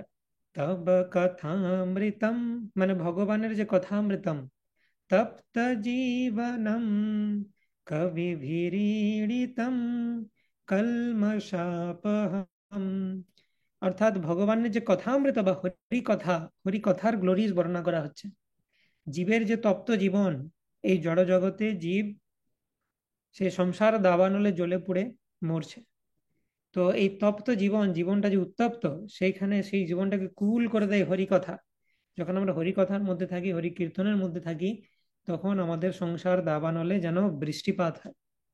সেই জন্যই বলা হচ্ছে তব কথামৃতম তপ্ত জীবনম কবিভিरीडितम কলমশাপহম শ্রবণ মঙ্গলম শ্রীমদাততম ভুবি গৃহণন্তি যে ভূরিদা জনা। শ্রবণ মঙ্গলম, এই হরিকথা যে শ্রবণ করে তার সমস্ত কিছু মঙ্গল হয়ে যায়। শ্রীমদাততম, ভগবানের সমস্ত শক্তি, শ্রী পোটেন্সি দিয়ে সে যেন তাকে আশীর্বাদ করা হয়। ভুবি গৃণান্তি যে ভূরিদা জানা, এবং এই হরি কথা যে জগতে প্রচার করে, তার থেকে ম্যাগনানিমাস তার কেউ হতেই পারে না, ভূরিদা জানা। ভগবান গীতাতে বলেছেন, নচ তস্মান মনুষ্যেষু কশ্চিন মে প্রিয়কৃত্তমা ভবিতা নাচ মে তস্মান অন্ন প্রিয়তর ভুবি। ভগবান গীতায় বলছেন যে নচ তস্মান মনুষ্যেষু কশ্চিন মে প্রিয়কৃত্তমা, সমস্ত মনুষ্যের মধ্যে তার থেকে প্রিয় আমার কেউ নেই। আর ভবিতা নাচ মে তস্মান অন্য প্রিয়তর ভুবি, মানে কৃষ্ণ বলছেন তুমি যা খুশি করে নাও, এর থেকে বেশি আমাকে তুমি প্লিজ করতে পারবে না। যে প্রচারক, যে হরি কথা প্রচার করেন, যা ইদম পরমম গুহ্যম মদ ভক্তেষু অভিধাস্যতি ভক্তিম ময়ি পরম কৃতা মামেবৈশ্য সংশয়। আমার যে পরম গুহ্য জ্ঞান, ভগবদ গীতার জ্ঞান, হরিকথা যে অন্যদের কাছে ডিস্ট্রিবিউট করে, সে নচ তস্মান মনুষ্যেষু কশ্চিন মে প্রিয়কৃত্তমা, সে হচ্ছে আমার সব থেকে প্রিয়। আর তুমি যাই করে নাও, নেচে নাও, গেয়ে নাও, যা খুশি করে নাও, যা অ্যাক্টিভিটি দেখানো দেখিয়ে নাও আমাকে, কিন্তু এটা মাথায় ঢুকিয়ে নাও যে প্রচারকের থেকে প্রিয় কিন্তু হতে পারবে না আমাকে। তুমি বলতে পারো আমি তো ভগবান এই করি, আমি তো সেই করি, ঠিক আছে ঠিক আছে, কিন্তু আই হ্যাভ ডিক্লেয়ার্ড যে প্রচারক আমার সব থেকে প্রিয় এবং তার থেকে প্রিয় আর কেউ হবে না। তো যখন মহাপ্রভু এই শ্লোকটা শুনলেন, মহাপ্রভু, আমাদের আচার্যরা বলছেন যে মহাপ্রভু ইজ রিমেম্বারিং শিল প্রভুপাদ, যে একজন ব্যক্তিত্ব আসবেন কলিযুগে, যিনি আমার এই হরিকথা প্রচার কাকে বলে সেটা জগৎবাসীকে দেখাবেন। তো সেই জন্য সেই ব্যক্তির কথা প্রতাপরুদ্র মনে করাচ্ছেন বলে তিনি প্রতাপরুদ্রকে জড়িয়ে ধরলেন মহাপ্রভু, ভুরিদা জানা বলে। তো এইভাবে প্রতাপরুদ্র মহারাজের উপর অনেক কৃপা হয়েছে মহাপ্রভুর। সেই কারণে প্রতাপরুদ্র মহারাজ যখনই এখন মহাপ্রভুকে দেখছেন, তিনি গদগদ হয়ে যাচ্ছেন। তার অশ্রু, পুলক, কম্প, স্বেদ ইত্যাদি বিভিন্ন অষ্টসাত্ত্বিক বিকার তার মধ্যে আসছে। তো এরপর দেখলেন যে প্রতাপরুদ্রের উন্নতি হচ্ছে, মহাপ্রভু কৃপা করেছেন, তিনি তার ভক্তিতে উন্নতি হচ্ছে, এক্সট্যাটিক সিমটমস, ভাব ভক্তির বিভিন্ন সিমটমস দেখাচ্ছেন। তার ভক্তি দেখে মহাপ্রভু সন্তুষ্ট হলেন। তার ভক্তি দেখি প্রভুর তুষ্ট হইল মন, উঠি মহাপ্রভু তারে কইল আলিঙ্গন। পুনঃ স্তুতি করি রাজা করয়ে প্রণাম, প্রভু কৃপা অশ্রুতে তার দেহ হইল ম্লান। সুস্থ করি রামানন্দ রাজারে বসাইলা, খাই মন বাক্যে প্রভু তারে কৃপা কইলা। হইছে তাহারে কৃপা কইল গৌর রায়, প্রতাপ রুদ্ধ সম্প্রত নাম হইল যায়। তো এইভাবে রাজা মহাপ্রভুর সেবা করার সুযোগ পেলেন। তো তিনি একদম এক্সট্যাটিক সিমটমে, তিনি ঠিকঠাক দাঁড়াতেই পারছেন না, কথাই বলতে পারছেন না, গদগদ বচন প্রতাবরুদ্ধ এরকম অবস্থা। তো রামানন্দ রায় রাজাকে বসালেন, বলেন আপনি একটু স্থির হন, আপনি একটু ধাতস্থ হন, তারপরে আপনি সেবা করবেন, আপনার অনেক ডিউটি আছে। এরকম অষ্টসাত্ত্বিক বিকার হয়ে গেলে চলবে না, আপনাকে নিজেকে একটু সামলাতে হবে। তো এরকম গোপীরা নিজেদের অষ্টসাত্ত্বিক বিকারকে কার্স করতেন। তো তাদের থেকে তো বড় ডিভোটি আর কেউ নেই, আমরা জানি। তো গোপীরা যখন ভগবানকে সেবা করতে যেতেন, যদি এই সমস্ত সিমটমস চলে আসতো, তাদের অবশ্যই আসবে গোপী দেহে। তো সে অশ্রু, পুলক, কম্প, এগুলো এলেই তাদের বিরক্ত লাগবে। এইগুলো আবার কেন চলে আসে? এগুলো এসে চোখে জল হয়ে যাবে, কৃষ্ণকে ঠিকমতো দেখতে পাবো না। হ্যাঁ, কৃষ্ণকে যে কথা বলবো, কৃষ্ণ কি দরকার সেটা ক্ল্যারিফাই করবো, যে এরকম নিয়ে আসবো বা কিছু, গদগদ বচন হয়ে যাবে, কথাই বলতে পারবো না। তো এরকম করলে মুশকিল। তো গোপীরা নিজেদেরকে কার্স করতেন, আমাদের যেন অষ্টসাত্ত্বিক বিকার কোনোদিন না আসে, কারণ সেইটাতে কৃষ্ণের সেবাতে বিঘ্ন ঘটতে পারে। আমরা সেটার জন্য লালায়িত হই যে কবে আসবে আমার সেই দিন, নামে রুচি হবে, যে ভগবানের নাম নেব, চোখ দিয়ে অশ্রু নির্গত হবে, হ্যাঁ, পুলক হবে, কম্প হবে, কবে হবে সেইগুলো। আর গোপীদের যদি সেগুলো হয়, তাহলে তারা সেগুলোকে কার্জ করেন। তো সেরকমই এখানে রামানন্দ রায় রাজাকে বলছেন আপনি একটু শান্ত হন, তারপর অনেক সেবা আছে আপনার। তো এই দিন থেকে মহাপ্রভুর নাম হয়ে গেল প্রতাপ রুদ্র সন্ত্রাতা। অলরেডি প্রতাপ রুদ্রের উপর কৃপা করেছেন, তো সেই জন্য মহাপ্রভু আরেকটা নাম হচ্ছে প্রতাপ রুদ্রকে যিনি উদ্ধার করলেন, প্রতাপ রুদ্র সন্ত্রাতা। তো রাজা তার সমস্ত রাজকর্মীরা, রাজপাত্র যারা রয়েছেন, সবাইকে নিয়ে চলে এলেন। বলেন মহাপ্রভু, আমরা সবাই অ্যাট ইউর সার্ভিস, কি করতে হবে বলুন। রাজপাত্র গণ কইল প্রভুর বন্ধন, রাজারে বিদায় দিলা সচির নন্দন। বাহিরে আসি রাজা আজ্ঞা পত্র লেখাইল, নিজ রাজ্যে যত বিষয় তাহারে পাঠাইল। গ্রামে গ্রামে নূতন বাস করিবা, 5-7 নব গৃহে সামগ্রী ভরিবা। তো সমস্ত রাজপাত্র যারা ছিল, রাজ কর্মচারী, রাজা যে শুধু এরকম তা নয়, রাজা তার রাজ কর্মচারীদেরকেও দিন রাত মহাপ্রভুর গ্লোরিফিকেশন করেন, যে মহাপ্রভু এই করেছেন, মহাপ্রভু এই করেছেন, মহাপ্রভু এই গ্লোরিস। তো রাজপাত্রগণ মহাপ্রভুর ফ্যান, তারা সবাই চৈতন্য মহাপ্রভুর কাছে এসে মহাপ্রভু বন্দনা করেছেন। এবং রাজাকে তখন গৌরহরি রাজাকে বিদায় দিলেন, বলেন ঠিক আছে, তোমার সাথে দেখা হলো, এরপর আমাকে যাত্রা কন্টিনিউ করতে হবে। তো রাজা সঙ্গে সঙ্গে অর্ডার দিয়ে দিল, তার যত বিষয় ছিল রাজকর্মচারী, তাদেরকে তিনি বললেন যে গ্রামে গ্রামে নতুন আবাস তৈরি করো, মহাপ্রভু যে রুটে যাচ্ছে সেই রুটে মহাপ্রভু যেন কোনো অসুবিধা না হয়। যে বিভিন্ন জায়গাতে হল্টিং স্টেশন বানাও, যেখানে মহাপ্রভু রেস্ট নেবেন। প্রসাদের অ্যারেঞ্জমেন্ট করো, হ্যাঁ, নতুন গৃহ বানাও, সেখানে সামগ্রী খাদ্যদ্রব্য সব ভরে রাখবে, যাতে প্রভুর কোনো অসুবিধা না হয়। আপনি প্রভুকে লইয়া তাহা উত্তরিবা, রাত্রি দিবা বেত্র হস্তে সেবাই রহিবা। 2 মহাপাত্র হরি চন্দন মর্দরাজ, তারে আজ্ঞা দিল রাজা করিহ সর্ব কাজ। 1 নব নৌকা আনি রাখ নদী তীরে, যাহা স্নান করি প্রভু যান নদী পারে। তো রাজা দুজন খুব বিশ্বস্ত রাজকর্মচারী হরিচন্দন আর মর্তরাজকে অ্যাপয়েন্ট করলেন। বলেন, সবসময় হাতে বেত নিয়ে একদম মহাপ্রভু সেবা করার জন্য রেডি থাকবে, দিবারাত্র দণ্ড নিয়ে রেডি থাকবে, কোনো কিছু দরকার হলে সঙ্গে সঙ্গে অ্যাকশন নেবে, মহাপ্রভু সেবায় যেন কোনো ত্রুটি না হয়। আর একটা নতুন নৌকা এনে রাখবে, মাঝে যে নদী পড়বে সেই নদী পার করার জন্য নতুন নৌকা যেন রেডি থাকে। এক নব্য নৌকা আনি রাখহ নদী তীরে, যাহা স্নান করি প্রভু যান নদী পারে, তাহা স্তম্ভ রোপণ কর মহাতীর্থ করি, নিত্য স্নান করিব তাহা তাহা যেন মরি। মহারাজ প্রতাপরুদ্র বলছেন, নতুন নৌকা নিয়ে তোমরা রাখবে, আর মহাপ্রভু নদীর যে ঘাটে স্নান করবেন সেই ঘাটে একদম মহা পিলার দিয়ে বড় হেডিং দিয়ে দেবে যে এটা মহাতীর্থ হয়ে গেল, আজ থেকে মহাপ্রভু এখানে স্নান করেছেন। আর আমার ডিজায়ার আমি যেন সেইখানে গিয়ে মরতে পারি, এটা আমার ডিজায়ার। তো মহাপ্রভু যাত্রাপথে যে যে জায়গায় স্নান করবেন সেখানে একদম তোমরা সেগুলোকে তীর্থ বানিয়ে দাও, সেখানে বড় বড় স্তম্ভ নির্মাণ করো, এরকম ইনস্ট্রাকশন দিলেন।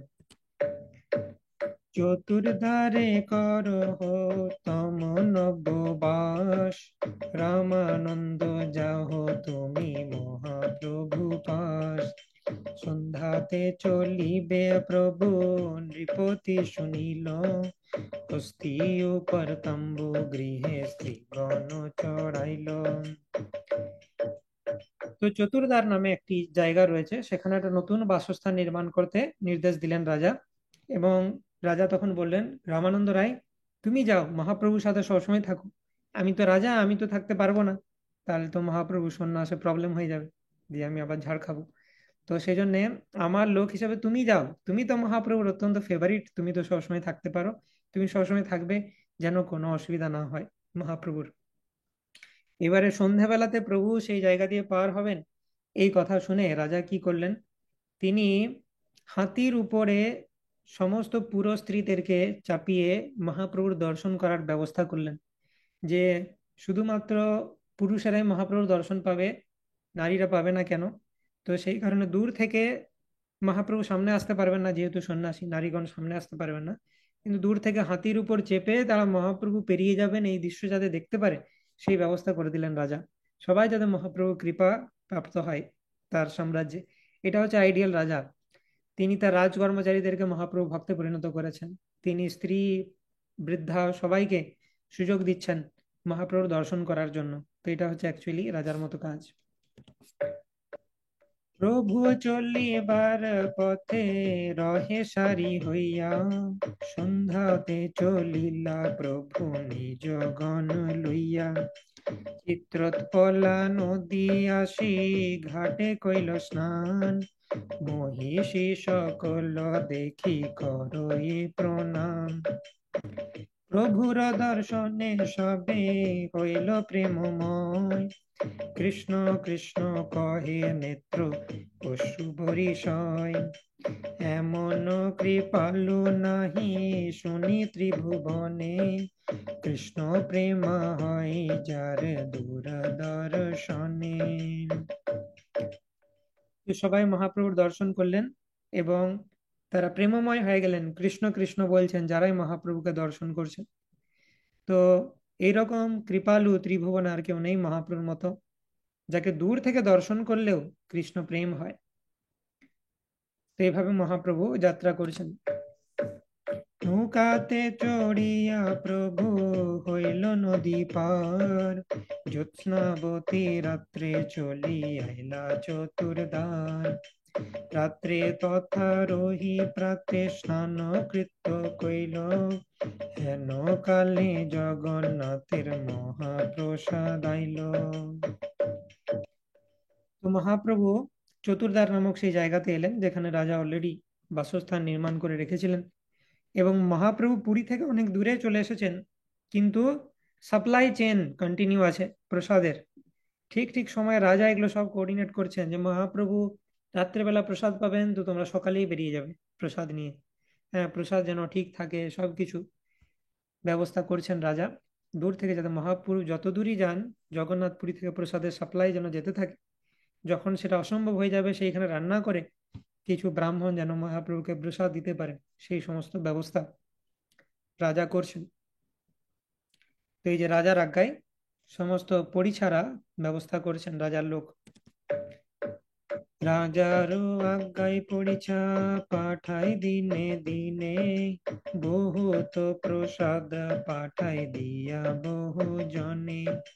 সগণ সহিতে প্রভু প্রসাদঙ্গী করি, উঠিয়া চলিলা প্রভু বলি হরি হরি। রামানন্দ মর্দরাজ শ্রীহরি চন্দন, সঙ্গে সেবা করি চলে এই তিনজন। প্রভু সঙ্গে পুরী গোসাই স্বরূপ দামোদর, জগদানন্দ মুকুন্দ গোবিন্দ কাশীশ্বর। হরিদাস ঠাকুর আর পণ্ডিত বক্রেশ্বর, গোপীনাথাচার্য আর পণ্ডিত দামোদর। আমাই নন্দাইয়ার বহু ভক্তগণ, প্রধান কহিল সবার কে করে গণন। তো মহাপ্রভু এভাবে যাত্রা করছেন এবং প্রসাদের সাপ্লাই আসছে। মহাপ্রভু তার গণকে নিয়ে, তার অ্যাসোসিয়েটদেরকে নিয়ে প্রসাদ পাচ্ছেন এবং তিনজন রাজকর্মচারী রয়েছেন মহাপ্রভুর সাথে সবসময় সেবা করে চলছেন, রামানন্দ, মর্দরাজ আর হরিচন্দন। এর মধ্যে রামানন্দ শুধু রাজকর্মচারী নয়, মহাপ্রভুর খুবই অন্তরঙ্গ একজন পার্ষদ।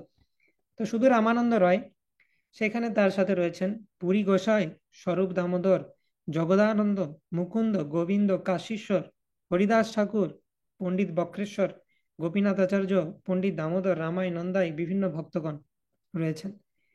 তো এই সমস্ত ভক্তগণ এখনো কিন্তু চলছে। মহাপ্রভু পুরী থেকে অনেক দূর চলে গেছেন, কিন্তু এই সমস্ত ভক্তগণ মহাপ্রভু পেছনে পেছনে যাচ্ছেন। তো এরপরে মহাপ্রভু সব থেকে ডিফিকাল্ট টাস্ক হচ্ছে এদেরকে কি করে মহাপ্রভু না বলবেন। এক একজন ভক্তকে না করা মানে সেই বুক ফেটে যাচ্ছে তাদের, এবং মহাপ্রভুরও খুব কষ্ট হচ্ছে। তো এটা খুব বিরহপূর্ণ লীলা যে মহাপ্রভু কিভাবে এক একজন ভক্তবৃন্দকে না করবেন। স্বরূপ দামোদর মহাপ্রভুর সমস্ত কিছু জানেন। স্বরূপ দামোদর বেশি ঝোঁক করবে না মহাপ্রভুর সাথে যাওয়ার জন্য, কারণ জানেন যে মহাপ্রভু নিয়ে যাবে না, ফালতু ঝোঁক করে মহাপ্রভুর টাইম ওয়েস্ট করে লাভ নেই। স্বরূপ দামোদর ইজ ম্যাচিওর।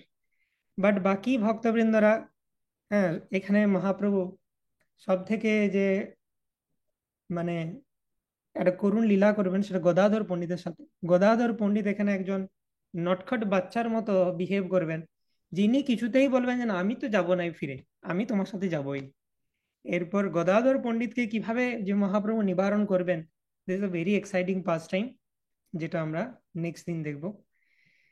তো এই গদাধর পণ্ডিতকে কিভাবে মহাপ্রভু নিবারণ করলেন এবং তারপর রামানন্দ রায়কে কিভাবে নিবারণ করলেন, এটা এত করুণ সিন যে কৃষ্ণদাস কবিরাজ গোস্বামী বলছে আমিও পূর্ণ বর্ণনা করতে পারবো না। ঠিক আছে। তো গদাধর পণ্ডিত কিছুতেই যাবেন না, একটার পর একটা লজিক দিয়ে যাচ্ছেন, লাস্টে মহাপ্রভু একটা ব্রহ্মাস্ত্র ছাড়তে হলো। তো কি সেই ব্রহ্মাস্ত্র, সেটা আমরা নেক্সট দিন জানবো। আর যদি একদমই সহ্য করতে না পারো বিরহ, তাহলে কন্টিনিউ রিডিং চৈতন্য চরিতামৃত, যেটা আমাদের উদ্দেশ্য, যে চৈতন্য চরিতামৃতের প্রতি আমাদের শ্রদ্ধা, আমাদের প্রীতি, এটা যেন বর্ধিত হয়, মহাপ্রভুর প্রতি প্রীতি যেন বর্ধিত হয়। কারণ বৃন্দাবন ধাম আমরা তখনই প্রাপ্ত হব, রাধাকৃষ্ণের সেবা প্রাপ্ত হব গৌর কৃপা হলে। তো মহাপ্রভু এইরকম অবতার, সেই মহাপ্রভুর চরণে আমাদের যেন রতি হয়, সেটার জন্য আমরা এই চৈতন্য চরিতামৃত পাঠ করছি।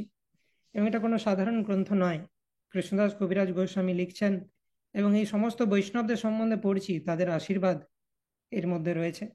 তো তাদের আশীর্বাদ থাকলে আমরা নিশ্চয়ই মহাপ্রভুর চরণে, নিত্যানন্দ প্রভুর চরণে এবং মহাপ্রভুর সমস্ত ভক্তবৃন্দের চরণে রতি লাভ করব। তো এখানে আজকে আমরা স্টপ করছি। কারোর কোনো প্রশ্ন এলে বলতে পারেন। হুম। তো আশা করি আপনাদের সবার ভালো লাগছে। আমাদের ডেইলি হরিকথার মাধ্যমে আমরা চেষ্টা করছি কৃষ্ণদাস কবিরাজ গোস্বামী যেভাবে বর্ণনা করেছেন মহাপ্রভুর লীলা, সেইভাবে আমরা জানার চেষ্টা করছি। তো চৈতন্য চরিতামৃতের মতো কোনো লিটারেচার বিশ্বে নেই। আমাদের আচার্যরা গ্লোরিফাই করেছেন চৈতন্য চরিতামৃতকে। এই চৈতন্য চরিতামৃত যেন চৈতন্য মহাপ্রভুর লীলার গঙ্গা। গঙ্গাতে যেমন জল থাকে, চৈতন্য মহাপ্রভুর লীলাকে যদি আমরা জল রূপে তুলনা করি, তাহলে সেই গঙ্গা হচ্ছে চৈতন্য চরিতামৃত, লীলা সুধা স্বরধ্বনি। তো সেইখানে বিভিন্ন হংস, চক্রবাক ইত্যাদি বিভিন্ন ভক্তরা রয়েছে, মহাপ্রভুর অ্যাসোসিয়েটরা রয়েছে, রসিক ভক্তরা রয়েছে, যারা মহাপ্রভুর লীলাকে আস্বাদন করতে পারে। এবং আমরা সামান্য তাদের পদাঙ্ক অনুসরণ করে সেই লীলা সুধা স্বরধ্বনি থেকে কিছু রস আস্বাদন করার চেষ্টা করছি। ওকে, ইয়েস। তো কোনো প্রশ্ন থাকলে বলো, ঋষিরাজ প্রভু। হরে কৃষ্ণ প্রভু, ধন্যবাদ। হরে কৃষ্ণ। আহ, প্রভু যদি একটু ইলাবোরেটলি বলতেন এই জায়গাটায়, যে আসলে চৈতন্য মহাপ্রভু শিক্ষাষ্টকম বলছেন নয়নাম গলদস্যু ধারে বদনম গদগদের আগিরা। তো ওইখানে আমরা অ্যাসপায়ার করছি এটার জন্য, আর এদিকে গোপীগণ ওনাদের ওটা ওনারা ওটা অর্জন করে রেখেছেন, এবং তারপরে ওনারা এটা একটা বার্ডেন টাইপের লাগছে। তো অ্যাজ এ প্র্যাকটিশনার আমরা এই অষ্টসাত্ত্বিক বিকারটাকে কেমন ভাবে দেখবো, আর অ্যাজ এ তারপরে পিওর ডিভোটিরা কেমন ভাবে দেখেন, বা এই জিনিসটা আমরা কিভাবে ব্যালেন্স করবো, এই elaborately? ইয়েস। তো বিষয় হচ্ছে, আমাদের জন্য আমাদের লেভেলে অষ্টসাত্ত্বিক বিকার নিয়ে আমাদের কোনো চিন্তা করার দরকার নেই। যদি সেটা আসে, তো মানে আমাদের অ্যাটিটিউড এরকম হওয়া উচিত যে এলেও ভালো, না এলেও ভালো, আমি ভগবানের সেবা করে যাব। আমাদের কখনো বিচলিত হওয়া উচিত নয় যে কেন এখনো আসছে না অষ্টসাত্ত্বিক বিকার। তো আমাদের প্রথমে কথা বুঝতে হবে যে আমাদের কোয়ালিফিকেশন কি আছে যে অষ্টসাত্ত্বিক বিকার আসবে আমাদের। ঠিক আছে? তো আসছে না বলে উদ্গ্রীব হওয়ার কোনো কারণ নেই আমাদের, কারণ আমরা সেটার জন্য কোয়ালিফাইড নই। আমাদের মনে করা উচিত যখন আমি কোয়ালিফাইড হব, তো ভগবান আমাকে অটোমেটিক্যালি প্রদান করবেন। এবং তখন সেটাকে আমি ভগবানের কৃপা হিসাবে দেখব, যে হ্যাঁ, আমি অষ্টসাত্ত্বিক বিকার আসছে, সেটা ভালো কথা। ভগবানের চরণে কিছুটা রতি হয়েছে, সেটা ভালো কথা। তখন আমাদেরকে প্রে করতে হবে যেন এটার গর্বে আমি গর্বিত না হয়ে যাই, সেটা জিনিস। আর গোপীদের লেভেলে আমরা কোনোদিনই পৌঁছাতে পারবো না, তাই তাদেরকে ইমিটেট করার কোনো প্রয়োজন নেই। সত্যিই যদি কোনোদিন এরকম হয় যে অষ্টসাত্ত্বিক বিকার আমাদের সেবাতে বিঘ্ন ঘটাচ্ছে, তখন আমরা গোপীদের মতো চিন্তা করতে পারি, কিন্তু সেটা হওয়ার চান্স খুব কম। তো সেই কারণে আমাদের লেভেলে আমাদের তো এটাই ভাবা উচিত যে আমাদের আমরা যেন কোনো কিছুর জন্য খুব উদ্গ্রীব না হয়ে যায়। তো ভক্তিতে এই দুটো জিনিস ব্যালেন্স করা খুব ইম্পর্ট্যান্ট। যে আশা বন্ধ থাকা উচিত আমাদের, আশা রাখা উচিত যে একদিন আমি সাকসেসফুল হবই। ফ্রাস্ট্রেটেড হয়ে যাওয়া উচিত নয় যে কই আমি এতদিন ভজন করছি, আমার তো কিছুই হচ্ছে না, তাই আমি ফ্রাস্ট্রেটেড হয়ে যাচ্ছি, সেটা ঠিক নয়। আশা রাখা উচিত যে একদিন আমি নামে রুচি লাভ করব। কিন্তু অ্যাট দ্য সেম টাইম আমার ধৈর্যও রাখা উচিত। আশা এবং ধৈর্য এই দুটোকে ব্যালেন্স করা উচিত। তো যেহেতু ফর এক্সাম্পল শ্রীমদ্ ভাগবতমে বলা হচ্ছে, ব্রহ্মাজি বলছেন, তত্তেনুকম্পম সুসমীক্ষমানো, অপেক্ষা করা উচিত ভগবানের কৃপার জন্য। সবসময় ভাবা উচিত আমি তো কৃপার যোগ্যই নই, তা আমার কোটি জন্ম লাগতে পারে ভগবানের কৃপা লাভ করতে, তো কোটি জন্ম এভাবেই সেবা করে যাব আমি কারেন্টলি এখন যেভাবে করছি।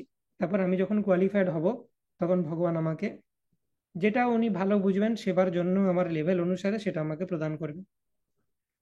তো সেই জন্য আমার চিন্তিত হওয়ার কোনো ব্যাপার নেই।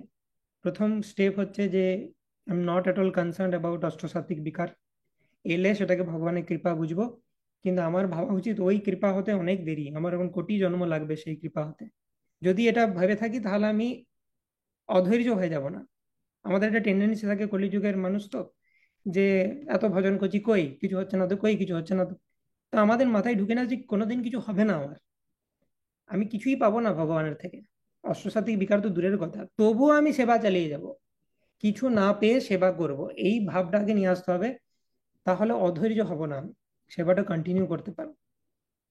সেবা কন্টিনিউ করার পর এবারে সত্যি যদি এই জন্মের মধ্যে আমি পেয়ে যাই অশ্বসাত্ত্বিক বিকার বা নামে রুচি, তাহলে সেটাকে ভগবানের কৃপা রূপে মানবো, এবং সেটা যেন ভগবান প্রোটেক্ট করেন সেটার জন্য প্রার্থনা করব, ভজনে আরো গুরুত্ব দেব। বাস তাহলেই হবে। আর গোপীদের লেভেলে পৌঁছানো তো আমার পক্ষে সম্ভব নয়, তাই ওটা আউট অফ কোয়েশ্চেন। ওকে, বিক্রম প্রভু। হরে কৃষ্ণ প্রভু, দণ্ডক প্রণাম। প্রণাম। উম, উম, হ্যাঁ প্রভু, বলছিলাম মহাপ্রভুর উড়িষ্যাতে এত লীলা আছে, তবু মানে আমার কোম্পানিতে কিছু ফ্রেন্ড আছে উড়িষ্যার থেকে। তারা কিন্তু মহাপ্রভুকে যে ভগবান সেরূপে মানেই না, মানে কোনো মতে মানতেই চায় না। মানে অনেক তর্কাতর্কি আমার ওদের সাথে হয়েছে, মানে এই ইয়ে হচ্ছে, তাই আমি ডিসকাস করেছিলাম। তো ওরা বলছে না, মহাপ্রভু ভক্ত ছিল, বলছে জগন্নাথের ভক্ত ছিল, কেউ ভগবান রূপে মানেই না। তো সে আর তারা জগন্নাথকে এত মানে, তাও ওরা বলে যে শিব আগে এসছে, শিব হচ্ছে সবচেয়ে বড়। তারা আবার এইরকম আছে। আবার একজন আমি একটা বন্ধু পেয়েছি মানে ওরাই বললো যে ওই দেখ, ও একজনকে কৃষ্ণের অবতার মানে। তো একজনের গলায় পদক এরকম ঝুলিয়ে রেখেছেন, দিয়ে আমি জিজ্ঞেস করলাম, বলে এটা কে? আমি ভাবলাম তো গুরুদেব হবে কেন, তার পদক ঝুলিয়ে রেখেছে। জিজ্ঞেস করতে বলছে, বলছে এটা কৃষ্ণর অবতার। আমি বলি কোথার থেকে বলছো কৃষ্ণর অবতার, কে বলেছে? বলছে আমরা মানি বললেই। এবার আমি বেশি তর্কাতর্কি করতে চাইনি, তবে আমি বুঝতে পারলাম যে যারা ভণ্ড ইয়ে করে সেই জিনিসটা, তখন মনে হলো যে এরকম মো যে মানুষ আছে সেটা মানে সচক্ষে দেখে নিলাম। আর সেরকম মানেও সব, মানে সেই ইস্কনেও যায়। এমনকি সকাল বিকাল দেখি চন্দন টন্দন পরে বেরোয়, মানে তিলক করে না, চন্দন টন্দন গোটাই পুজো টুজো, মানে ওই ঠাকুরেরই পুজো করে। ভগবান আছে নাকি দেখিনি আমি, তবে ওই প্রভু যেটাই বলছে ওইটাই ভগবানের অবতার। এরকম মানে উড়িষ্যাতে মানে না, এটা আমার একটা শুনে খুবই খারাপ লাগলো, মানে কি সেটা কি Yes. কারণে হচ্ছে। হম। তো শ্রীমদ্ ভাগবতম এটার অ্যান্সার দিচ্ছে। দুটো শ্লোক আছে। একটা শ্লোক হচ্ছে, কৃষ্ণ বর্ণম তৃষা কৃষ্ণম সঙ্গপাঙ্গস্ত্র পার্ষদম যজ্ঞৈ সংকীর্তন প্রায়ে যজন্তি হি সুমেধসা। অনলি সুমেধা সম্পন্ন অত্যন্ত সুকৃতিবান আত্মারা বুঝতে পারবেন যে মহাপ্রভু একজন সাধারণ সন্ত মহাত্মা নয়, তিনি হচ্ছে পরমেশ্বর ভগবান। তো প্রথম কথা, এটা আমাদের এক্সপেক্ট করা চলবে না যে সবাই বুঝে যাবে সবাইকে বোঝালে। আমরা চেষ্টা করতে পারি বিভিন্ন শাস্ত্রিক রেফারেন্স দেওয়ার। আপনি যেহেতু বলছেন আপনার সাথে অনেক তর্ক হয়েছে অলরেডি, আশা করি আপনি বলেছেন সেগুলো, কিন্তু তাতেও কাজ হয়নি।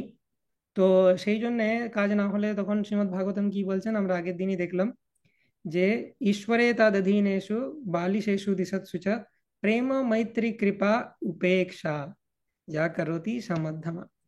তো যাদেরকে বলেও কোনো কাজ নেই, তাদেরকে উপেক্ষা করতে হবে। আর একটা ভালো প্লাস পয়েন্ট যেটা আপনি বললেন, জগন্নাথ দেবের প্রতি তার রতি রয়েছে। জগন্নাথ দেব তাদেরকে দেখবেন। তো সেই সুকৃতির বশে তারা কোনো না কোনো দিন, হয় এ জন্মে, নাহলে পরের জন্মে বা তার পরের জন্মে জানতে পারবেন মহাপ্রভুকে। আপনি আপনার দিক থেকে প্রয়াস করেছিলেন, তাদের সাথে বেশি তর্ক করে সময় নষ্ট করবেন না। আপনাকে যদি বলে যে বলো যে আমরা শাস্ত্র মানি, তুমি কি মানো ঠিক আছে, আমরা ব্যাসদেবকে মানি, ব্যাসদেব বলেছেন এই বাস। এর থেকে বেশি কিছু তাদের সাথে তর্ক করার দরকার নেই। তো বিভিন্ন জন আছে এরকম যারা আহ, বিভিন্ন সত্যকে অ্যাকসেপ্ট করে, বিভিন্ন জিনিসকে সত্যরূপে অ্যাকসেপ্ট করে। তো আমি কোন কোয়ালিটির সত্যটা জানতে পারবো সেটা ডিপেন্ড করে আমার স্বীকৃতির উপর। তো সবাই হাই ক্লাস সত্যটাকে জানতে পারবে না। অনেকে যেমন আপনি দেখছেন যে আপনি যতই বোঝান তাদেরকে যে শাস্ত্র সম্মত হতে হবে তবে কাউকে অবতার রূপে অ্যাকসেপ্ট করব, তারা কিন্তু করবে না, ওইসব করবে দিয়ে ঠকে শিখবে। তবে 2-3 জন্ম লাগবে, সেই জন্য তাদেরকে মায়ের হাতে ছেড়ে দেওয়াই ভালো। মায়া উইল টেক কেয়ার। আগের দিন আমরা যেটা বললাম যে অনেকে আছে যারা কৃষ্ণ ভক্তি নেওয়ার জন্য রেডি, অলরেডি মায়ের লাথি সাফিসিয়েন্ট পরিমাণ খেয়েছে, তাদেরকে অ্যাকসেপ্ট করলেই হবে। ঠিক আছে। ঠিক আছে প্রভু, থ্যাংক ইউ। হরে কৃষ্ণ প্রণাম। হরে কৃষ্ণ। ওকে। ইয়েস, অতুল্য মাতাজি। হ্যাঁ, হরে কৃষ্ণ প্রভু, প্রণাম। হরে কৃষ্ণ। প্রভু, আমার আগের ক্লাস থেকে একটা কোশ্চেন ছিল ছোট, যে আহ, মহাপ্রভু, আমরা দেখলাম যে গোবিন্দের হাত দিয়ে যখন ভক্তরা জগন্নাথ পুরীতে আসছিল, তো গোবিন্দের হাত দিয়ে প্রথমে দুটো মালা পাঠালেন, তারপরে মানে নিত্যানন্দ প্রভু আর অদ্বৈত আচার্যের জন্য, তারপরে বাকি আবার একবার বাকি ভক্তদের জন্য পাঠালেন, তারপরে জগন্নাথ মন্দিরের সামনে মহামিলন হলো। তো এরকম স্টেপে স্টেপে উনি মালা, প্রথমেই তো উনি একেবারে সবার জন্য মালা পাঠাতে পারতেন, তো এটাও কি খুব ইন্ট্রিগেট কিছু, মানে এর মাধ্যমে কি মহাপ্রভু কিছু বোঝাতে চাইছেন যে হ্যাঁ, প্রথমে অবশ্যই। প্রথম হচ্ছে যে আহ, আমরা যেরকম যারা কোনো ভক্ত গোষ্ঠীর প্রধান তাদেরকে বিশেষ সম্মান প্রদান করি, যেহেতু সেই ভক্ত গোষ্ঠী অনেক দূরে ছিল, তো অনেক পরিমাণ মালা পাঠানো ডিফিকাল্ট, তারা কাছে এলে অনেক মালা পাঠানো যায়, কারণ অনেকটা পথ ট্রাভেল করে যেতে হবে, অনেক লোক পাঠাতে হবে ইত্যাদি ব্যাপার রয়েছে। কিন্তু অ্যাটলিস্ট ফর অদ্বৈত আচার্য এবং নিত্যানন্দ প্রভু, মহাপ্রভু ডিড নট ওয়েট। মানে যে যেরকম বৈষ্ণব তাকে সেইভাবে রেসপেক্ট করতে হয় সেটা মহাপ্রভু শেখাচ্ছেন। রূপ গোস্বামী যেরকম বলেছেন যে যে যে গ্রেডের বৈষ্ণব উপদেশামৃতে, তাকে সেই রকম ভাবে আমার সম্মান জানানো উচিত। তো দূরে মালা পাঠানো কষ্টকর, কিন্তু তবুও সেটা আমি সুপিরিয়র বৈষ্ণবদের জন্য করব। আর বাকিরা যখন কাছে এলেন তখন তাদেরকে আমি রেসপেক্ট প্রদান করব। তো it is the principal of, মানে বিভিন্ন অধিকারীকে বিভিন্ন রকম ভাবে সম্মান প্রদান করা। এরকম সিমিলার ইনসিডেন্ট আমরা পানিহাটি দধিচিড়াতেও দেখেছিলাম, যেখানে রঘুনাথ দাস গোস্বামী তিনি রাঘব পণ্ডিতকে বলছেন যে আমি সবাইকে তো ভোজন করালাম, এরপরে কিছু প্রণামী দিতে চাই, তো আমি আপনার হাতে দিয়ে দিচ্ছি কিছু লক্ষ্মী, আপনি অধিকারী হিসাবে সেটা ডিস্ট্রিবিউট করে দেবেন কাকে কত দিতে হয়। তো সেই প্রিন্সিপালটা মহাপ্রভু দেখাচ্ছেন এইটার মাধ্যমে। হুম। আচ্ছা ব্রো, বোঝা গেছে। ঠিক আছে, হরে হরে কৃষ্ণ। কৃষ্ণ। ওকে, তো আজকে আমরা এখানেই স্টপ করছি। Thank you very much. Hare Krishna. Shri Chaitanya Charitamrita की जाए, श्रील प्रभुपाद की जाए, निताय गौर प्रमानंदे, हरि हरि बोल। वाञ्छाकल्पतरुभ्यश्च कृपा सिन्धुभ्येव च पतितानं पावनेभ्यो वैष्णवेभ्यो नमो नमः। अनंत कोटि वैष्णव वृंद की जाए, श्रील प्रभुपाद की जाए।